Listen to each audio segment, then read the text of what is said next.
Exercise 6.2 आज आपका question number 6 होगा।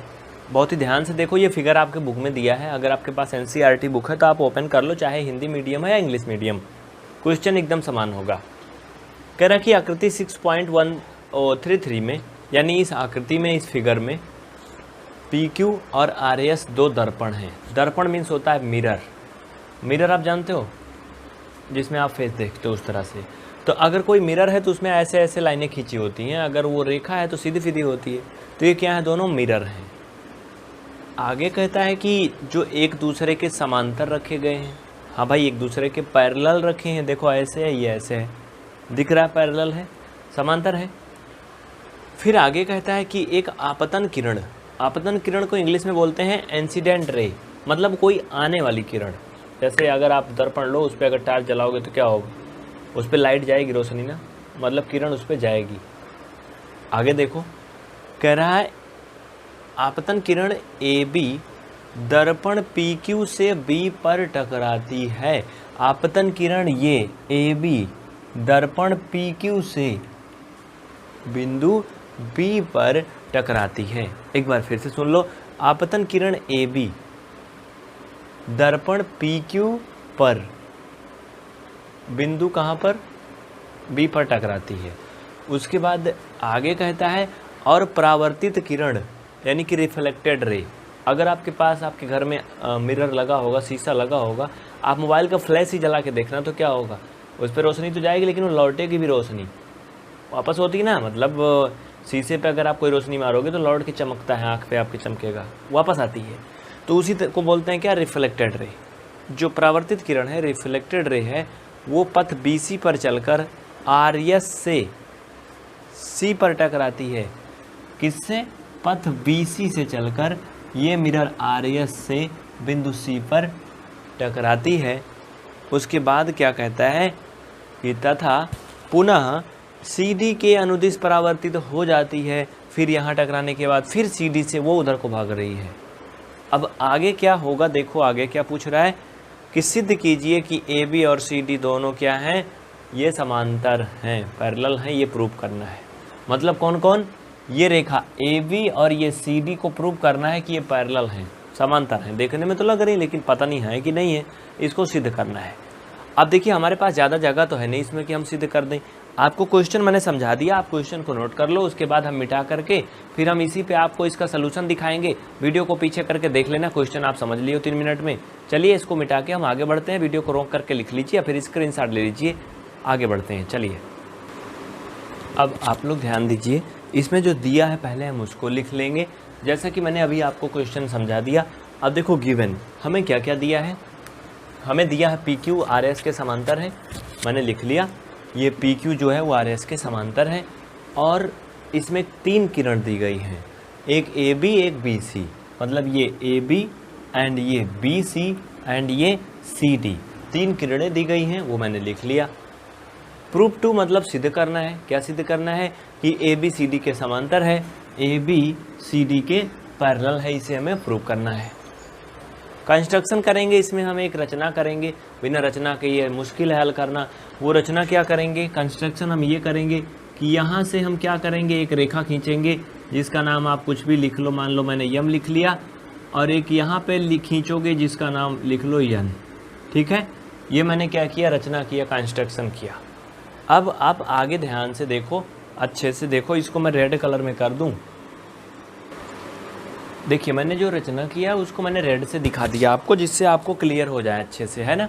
मैंने ये क्या किया बच्चा, रचना किया है। अब ध्यान दो, बड़ा आसान है, वेरी सिंपल सा है। इतना करने के बाद आप क्या लिखोगे, इतना करने के बाद आप यहाँ पे लिखोगे, वो क्या लिखोगे पता है, यहाँ पे आप लिखोगे VM। ये लंब है किस पे, PQ पर, मैंने खींचा है नहीं, BM लंब खींचा मैंने किस पे, PQ पर। ठीक है, और एक मैंने और भी खींचा है, वो क्या खींचा बच्चा, वो है CN लंब मैंने खींचा, ये CN किस पे, RS पे, किस पे, RS पे। इतना लिख लो, हो गया इतना। अब प्रूफ, अब देखो इसको हम प्रूफ कर रहे हैं, क्या कर रहे हैं, प्रूफ कर रहे हैं। भाई जो हिंदी मीडियम वाले लड़के हैं वो परेशान नहीं होंगे, ये मैंने हर चीज़ का हिंदी भी लिखा है, आप हिंदी में लिख लेना, ठीक है। और रचना के बाद यहाँ पे आप इसको उत्पत्ति लिख देना चाहे तो, अगर ऐसे ही करना है तो आपको उत्पत्ति लिख देना, लो हिंदी वाले, ठीक है। इंग्लिश भी लिख देना, कोई गलत नहीं काटेगा, ठीक है ना, परेशान मत होना। चलो अब प्रूफ में क्या करेंगे बच्चा लोग, हम ये देखो, अगर कोई दो रेखाएं ऐसे पैरेलल हैं, ठीक है, क्या है, पैरेलल हैं, मतलब कि वो समांतर हैं, तो अगर इस पर हम कोई दो रेखा खींचते हैं, जैसे देखो थोड़ा लाइट तो कम दिख रही होगी आपको, तो देखिए जैसे कि मैंने दो रेखा खींचा, ये दो रेखाएं खींचा मैंने, समांतर खींचा, अगर मैं इन दोनों समांतर रेखाओं पर एक एक लंबवत रेखाएं खींच दूँ, ये देखो, तो जो ये लंबवत रेखाएं हैं ना, ये आपस में एक दूसरे के समांतर होंगी, ये बात समझ लो, ठीक है। यानी किसी भी दो समांतर रेखाओं पर खींची गई दो लंबवत रेखाएं भी आपस में समांतर होंगी। तो अगर भैया ये होंगी और आपको दिख भी रहा है कि हाँ हैं, तो फिर क्या करोगे, वेरी सिंपल सा है यार, अगर ये इतना होता है, आप देख भी रहे हो, तो आप लिख सकते हो VM पैरेलल टू, अरे ये BM पैरेलल टू CN, ठीक है, क्या है ये, CN। कोष्ठक में कारण लिख दो, समांतर रेखाओं पर खींची गई, समांतर रेखाओं पर खींची गई लंबवत रेखाएं भी आपस में समांतर होती हैं। इसको लिख लो आप लोग, मैंने नोट कर दिया अच्छे से साफ साफ, आप इसे लिख लो, ये कारण है क्योंकि ये समांतर है। अब अगर कोई भी जो किरणें हैं इस तरह से रिफ्लेक्ट होती हैं, आपने प्रकाश का नियम पढ़ा होगा कक्षा 8, 7 में, 9 में, तो उसमें क्या होता है, ये एंगल भी बनते हैं, एंगल 1, हाँ बनेगा भाई, एंगल ये 2, एंड इसमें भी दो एंगल बनेंगे ना, एक मान लो ये एंगल 3 है, और ये बच्चा का है भैया, ये एंगल 4 है, देखो यहाँ पे थोड़ा कम दिख रहा होगा आपको, लेकिन समझ लो ये 4 है, ठीक है, ये 4 है, ये 3 है, 2 है, 1 है।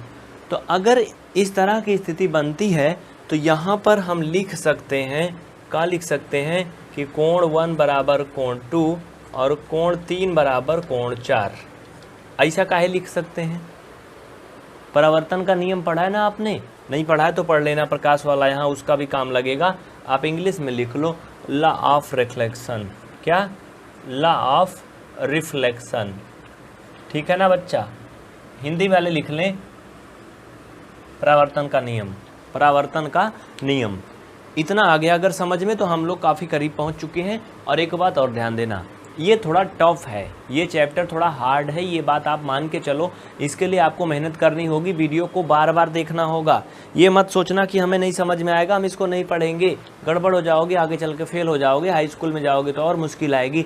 इस वजह से मैथ से भागना नहीं, चूँकि इससे पीछा नहीं छुड़ा सकते हो, तो इस वजह से क्या करोगे, इसको बार बार देखोगे, वीडियो 2-3 बार देखोगे, आ जाएगा। कोई बच्चा वीडियो डाउनलोड नहीं करेगा, बार बार अगेन एंड अगेन प्लेलिस्ट में सारा वीडियो उपलब्ध है, आप देख सकते हो, ऊपर नंबर दिया गया, अगर कोई हेल्प चाहिए तो आप कांटेक्ट भी कर सकते हो, ठीक है।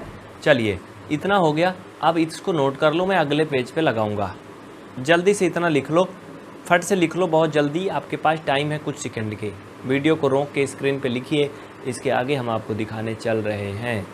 हो गया, चलिए देखो, आप सबको ये चीज़ तो पता हो गया, लॉ ऑफ रिफ्लेक्शन यानी कि प्रकाश का परावर्तन का नियम है ये, जिसके अकॉर्डिंग ये तो आपने देख लिया था।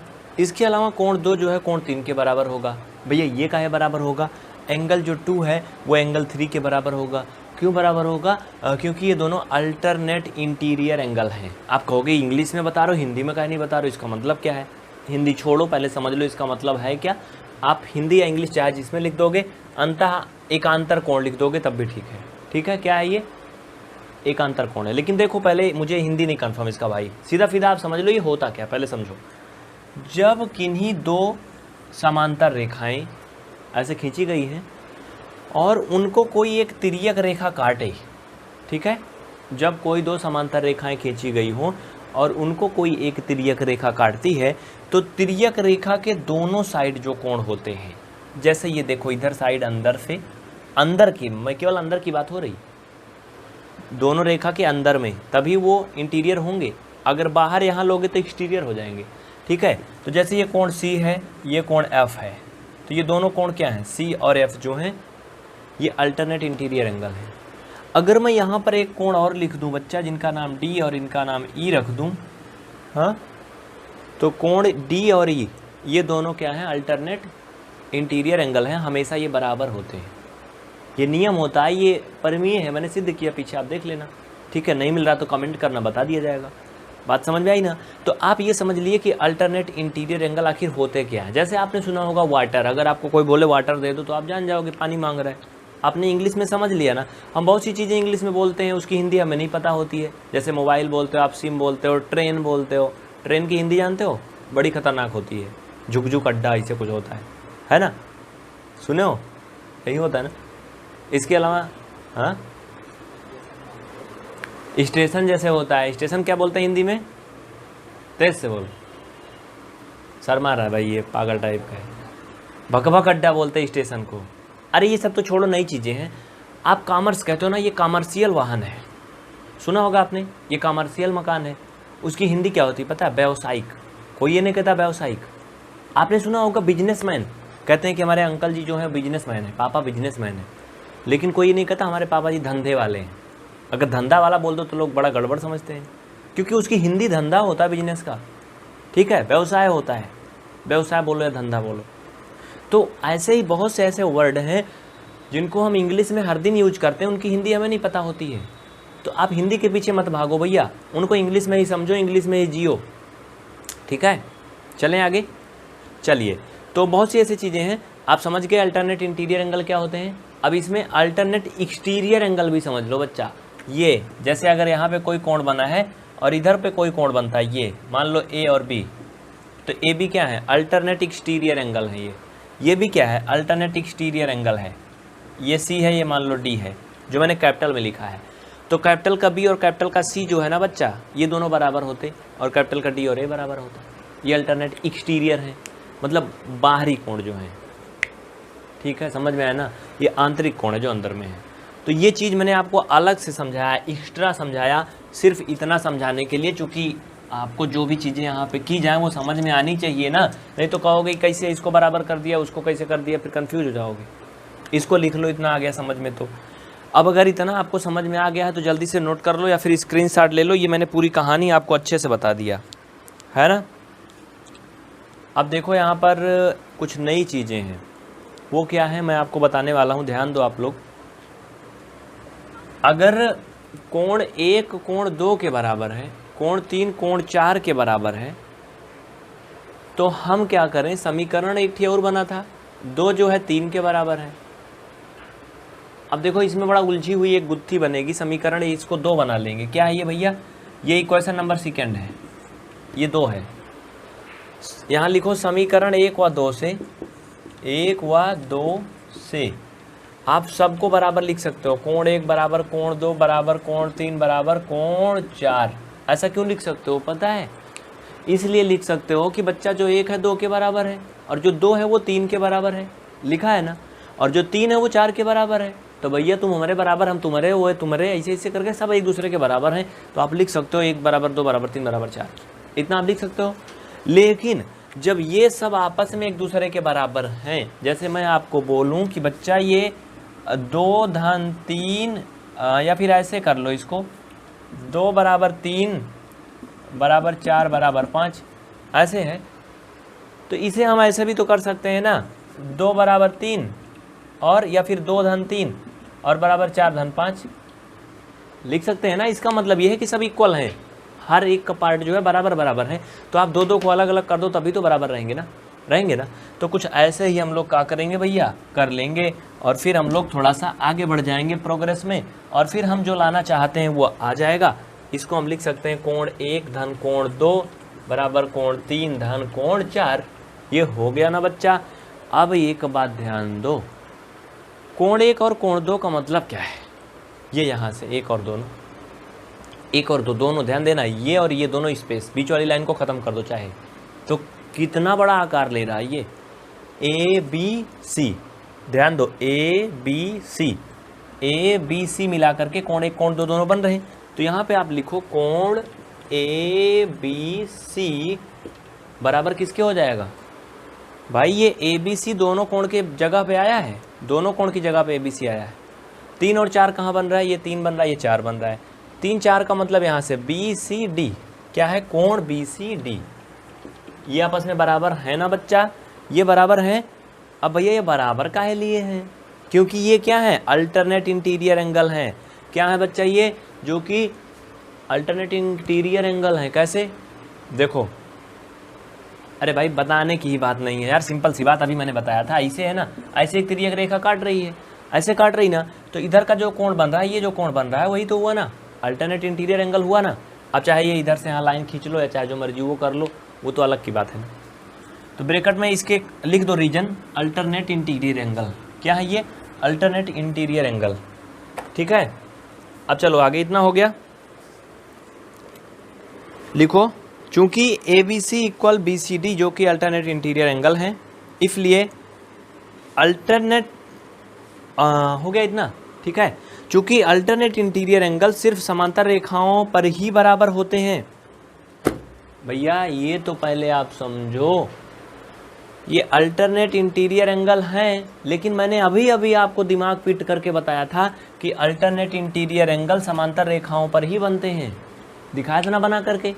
तो भैया अगर ये ABC बराबर BCD हैं, तो ये कहाँ से आए, आसमान से तो नहीं गिरे ना, ये समांतर रेखाओं से ही पैदा हुए हैं। और सिद्ध क्या करना था, सिद्ध क्या करना था, इधर देखने दो, AB समांतर CD, AB को CD के समांतर सिद्ध करना था, तो हो गया ना सिद्ध। लिख लो, देखो मैं स्पष्टीकरण लिखवा देता हूँ नीचे, ध्यान से देखो। अब मैं आपको हिंदी भी यहाँ पे क्लियर कर दूंगा बच्चा, ठीक है। अल्टरनेट इंटीरियर एंगल को एकांतर अंतः कोण बोलते हैं। अल्टरनेट मतलब एकांतर और एंगल मतलब कोण, इंटीरियर मतलब अंतः, बस एकांतर अंतः कोण। अगर इस पर एक्सटीरियर होता तो एकांतर बाह्य कोण। तो चलो, चूंकि ये दोनों कोण जो हैं आपस में बराबर हैं, और ऐसा स्थिति तब बनती है जब कोई दो भी एकांतर अंतः कोण है तब। और एकांतर अंतः कोण यानी कि अल्टरनेट इंटीरियर एंगल जो है वो सिर्फ समांतर रेखाओं पर ही बराबर होते हैं, बाकी वो बनते ही नहीं है कहीं, ठीक है। इसलिए सिद्ध हुआ कि AB ये समांतर है किसके, CD के, ठीक है। बात समझ में आई ना, लिख लेना नीचे इसको। इतना लिखने के बाद में देखो मैं फिर से पढ़ दे रहा हूं, चूंकि ABC इक्वल कोण BCD जो कि अल्टरनेट इंटीरियर एंगल है, हिंदी में लिख लेना एकांतर अंतः कोण हैं, और अल्टरनेट इंटीरियर एंगल यानी एकांतर अंतः कोण सिर्फ समांतर रेखाओं पर ही बराबर होते हैं। अतः सिद्ध हुआ AB पैरेलल CD। नीचे लिखो, बस हो गया, अतः सिद्ध हुआ लिख दो, बस हो गया, ठीक है। चलो, तो आज के लिए बस इतना ही। तो बच्चों अगर आप इस तरह की बड़ी बड़ी क्लास देखना चाहते हैं, एक दिन में 5-5, 8-8 सवाल करना चाहते हैं, तो आप PVR स्टडी ऐप डाउनलोड करके उसमें प्रीमियम कोर्स ज्वाइन करें, जिसके लिए आपको शुल्क डिपॉजिट करना होगा। अन्यथा फ्री की ऐसे ही कुछ वीडियो पाते रहने के लिए PVR स्टडी इलाहाबाद चैनल और PVR स्टडी 3.0 चैनल को सब्सक्राइब करके बेल आइकन ऑन करें और पढ़ते रहें हमारे साथ कभी भी कहीं भी। बहुत बहुत शुक्रिया आप सभी को। और हाँ, इस वीडियो को शेयर जरूर करना, अपने साथियों में खूब शेयर करना, जिससे कि थोड़ा सा मोटिवेशन बढ़े हमारा और हम आपको और बेहतर तरीके से समझाएं। कुछ भी नहीं समझ में आया होगा तो आप कमेंट करके मुझे बता देना, हम आपको जरूर बताएंगे, अच्छे से बताएंगे, बेहतर ढंग से बताएंगे। आप कमेंट करना, बस सिर्फ और सिर्फ कमेंट कर देना। और वीडियो का डिस्क्रिप्शन देखना, उसमें आपको बहुत सारे इंपॉर्टेंट लिंक मिल जाएंगे। आप देखो तो इंड स्क्रीन पर भी कुछ आ रहा होगा थंबनेल, उस पर आप टच करो तो अगला पार्ट चल जाएगा। मिलते हैं फिर, जय हिंद।